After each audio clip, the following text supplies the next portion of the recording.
Hey guys, Josh here with probably the newest member of our team here. This is the FS7 from Sony. So with this camera, Sony is really trying to build on the success of the FS700 in a lot of ways, although it's not really a direct successor. First off, one of the main things that they changed, which was one of the main problems with both the FS100 and the FS700, were the ergonomics of the camera. So this adds a really nice grip with start and stop, menu functions, a zoom rocker, which will be really handy when they have a servo zoom that's going to come out. That's going to be an E-mount zoom that people are really excited for. It's got a viewfinder that is actually where your eye is, unlike the FS700 and the FS100. So if you put it on an integrated shoulder pad, so if you get the camera set up like this, it's actually pretty decent shoulder mounted camera right out of the box without adding any other sort of accessories or handles or anything like that.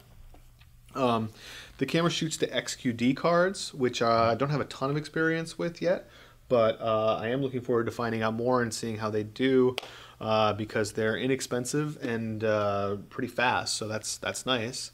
Has a ton of the other kind of features you'd expect for a ENG camera, built-in ND filters, XLR ports, peaking function on the viewfinder. So definitely a lot of good things to be said here about the camera in terms of the ergonomics and the outside of it.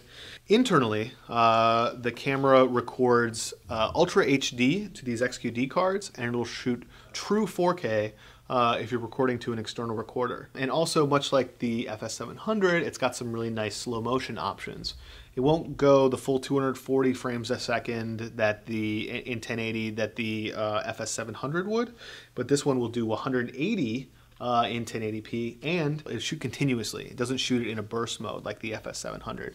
So if you're ever frustrated by the short recording time on the slow motion settings of the FS700, this will help with that. It will even do 60 frames a second in the Ultra HD mode, which is kind of nice. I'm impressed so far. Camera did really well on our dynamic range test, and so I'm curious to see how it'll do on some other sort of practical real-world tests. You guys should stay tuned as we find out more about this camera.